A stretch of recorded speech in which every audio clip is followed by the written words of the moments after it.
वो जमीन है मम्मी जी। अरे नेहा, तू यहाँ क्या कर रही है?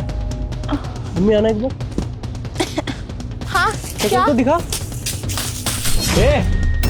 हाँ तेरे को दिखा नहीं दे रहा हम यहाँ खड़े हैं और तू मिट्टी उड़ा रही है। कपड़े ना कितने महंगे हैं, तुझे पता भी नहीं होगा। तुमने कभी देखे भी नहीं होगे, तुम्हारी औकात भी नहीं होगी। मिट्टी उड़ा रही है यहाँ पे। अरे मुझे क्या करना है तुम्हारे कपड़ों से? तुम आके यहाँ पे मुझसे बदतमीजी कर रहे हो, बहस कर रहे हो। मैं गई हूँ तुम्हारे पास बहस करने या तुम आए हो? और वैसे तू इन झुग्गियों में रहने के लायक है। मैंने देख लिया तुझे आज। तुझे पता है हमारे यहाँ पे प्रॉपर्टी है और मैं वही देखने जा रहा था। वो तो मनुष्य की शक्ल देख ली तब मैं यहाँ रुक गया। एक बात बता, तूने मुझे इसलिए छोड़ा था क्या कि तू यहाँ झुग्गियों में रह सके?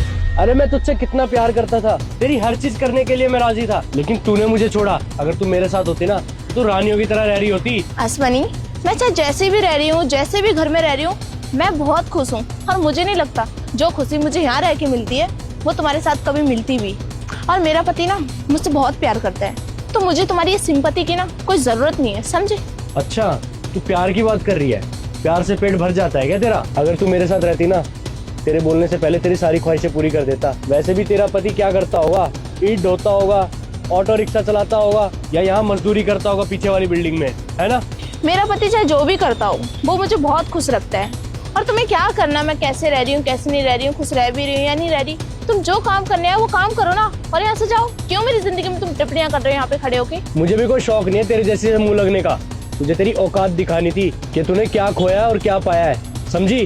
भाभी, ये जो आपने साड़ी मांग के दी थी ना, इसकी तो बहुत तारीफ करी कॉलेज में, लेकिन ये जो सैंडल है ना, जिसकी भी लाए थे टूट गई। गुस्सा करेंगे वो लोग? नहीं, वो गुस्सा नहीं करेंगे। वो मेरी कॉलेज दोस्त है, बहुत अच्छी है।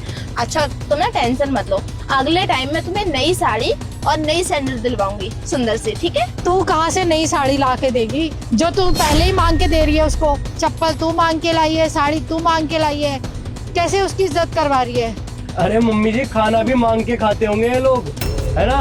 और तुझे तो तेरा आदमी भिखारी मिल गया और ये उस भिखारी की बहन है। लगता है तुम लोग ना यहाँ रहने के लायक नहीं हो। अगर मेरा बंगला बन गया ना, तुम्हारी झुग्गी पे बुलडोजर चलवा दूंगा। समझ आ गए तुम्हारे? हो अच्छा, तो अब तुम हमारे घरों पे बुलडोजर चलवाओगे?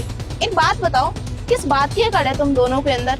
रिजेक्ट मैंने तुम्हें किया है, कभी भाव मैंने तुम्हें नहीं दिया, क्या तुम उस बात को अभी तक भुला नहीं पाए हो? अरे सालों हो गई है उस बात को, अब तो भूल जाओ कम से कम। मैं भी अपनी जिंदगी में बहुत आगे बढ़ चुकी हूँ और तुम भी अपनी जिंदगी में बहुत आगे बढ़ गए। अरे तुम्हारी बीवी है, अच्छी खासी अमीर है, मेरा भी पति है, मुझसे बहुत प्यार करता है, मेरी एक फैमिली है। मैं तो ये चाह रहा था कि तू मेरे साथ खुश रहे, तुझे तेरे सारे ड्रीम्स पूरे करूं, लेकिन मुझे क्या पता तू मुझे छोड़ के ऐसी जिंदगी जीना पसंद करती है। अरे चल ना बेटा, छोड़, क्यों इसके मुंह लग रहा है? अरे मेरी जो बहू है ना, पता है कितनी अच्छी है, कितनी बढ़िया है, कितना ख्याल रखती है, और इतना पैसा देख गाड़ी तक लेकर दे रखी है सास को घूमने के लिए। उसके तो पैरों के धूल के बराबर भी नहीं है तू। इतना बड़ा प्लॉट है यहाँ पे जो हम आज देखने आए हैं, जिसपे हमारा घर बनेगा। घर तो क्या ही कहे उसको, पूरी की पूरी कोठी बनने वाली है। गरीब। एक सेकंड, फोन आ रहा है।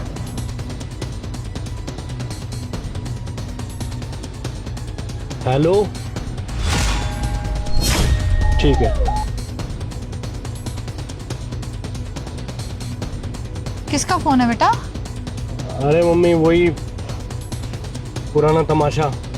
वो सोनम किसी लड़के को लेके आई थी और वहाँ पे वो ड्रिंक करके बकवास कर रहे हैं, पूरी बिल्डिंग में हंगामा कर रखा है। पता नहीं ये लोग चैन से रहने देंगे भी नहीं, बहुत परेशान कर रखा है। अभी आंटी ने इतना सुना, बोले पुलिस बुला लेंगे अभी आधे घंटे में। सोनम तुम्हारी बीबी है ना? तुझे उससे क्या मतलब है? तो अपना काम करना, हमारी पर्सनल लाइफ में क्यों दखलंदाजी कर रही है? लेना देना तो तुम्हें भी कुछ नहीं होना चाहिए, लेकिन फिर भी तुमने आके यहाँ पे दखलंदाजी की ना, तो थोड़ा बहुत हक तो मेरा भी बनता है।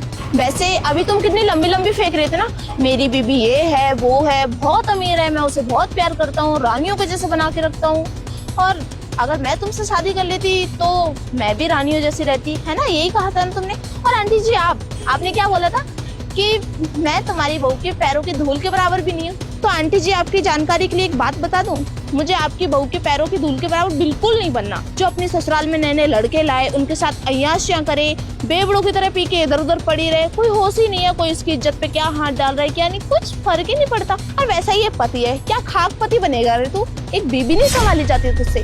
ठीक, चल ये सब छोड़, तू मुझे ये बता, तू अभी तक अपनी बीबी के पैसों पर चल रहा था ना, कि तेरी बीबी ने तेरी माँ को ये गाड़ी लेके दी है, तेरी बीबी का यहाँ पे प्लॉट पड़ा हुआ है। तूने अपनी जिंदगी में क्या किया? कुछ किया भी है या नहीं? या फिर लड़कियों के पीछे घूमा है? 4 साल पहले मेरे पीछे घूमता था, अब तेरी शादी हो गई है तो उसके पैसों पे फूल रहा है। तेरी जिंदगी का कोई वजूद है भी या नहीं? थैंक गॉड, भगवान को कोटि कोटि धन्यवाद जो मैंने तुझे कभी हाँ नहीं बोला, वरना आज जैसे तेरी बीवी की बेइज्जती हो रही है ना, वैसे मेरी भी हो रही होती। क्योंकि मेरा पति ना इज्जतदार है और जैसे ही साथ में इंसान रहता है ना वैसे ही बन जाता है। तो खुद ऐसा है इसलिए तेरी बीवी ऐसी है। मेरा पति चाहे कितना भी गरीब हो लेकिन दिल से बहुत अमीर है। आसपास जाके पूछ ले कितनी इज्जत है उनकी, चाहे कितनी भी अमीर हो, जब भी वो जाते हैं ना सब इज्जत से बात करते हैं उनसे। अरे भाभी छोड़ो ना, आप भी किनके मुंह लग रहे हो। मुझे बहुत तेज भूख लग रही है, गर्मा गर्म चूल्हे की रोटी खिला दो और ऊपर से ये साड़ी और सैंडल भी तो वापस करने जाना है ना। हाँ अभी बनाती हूँ, चलो। और हाँ, दोबारा माँ बेटे दोनों नजर मत आ जाना इधर, वरना झाड़ू से मार मार के इतना बुरा हाल कर दूंगी ना खुद को पहचान नहीं पाओगे।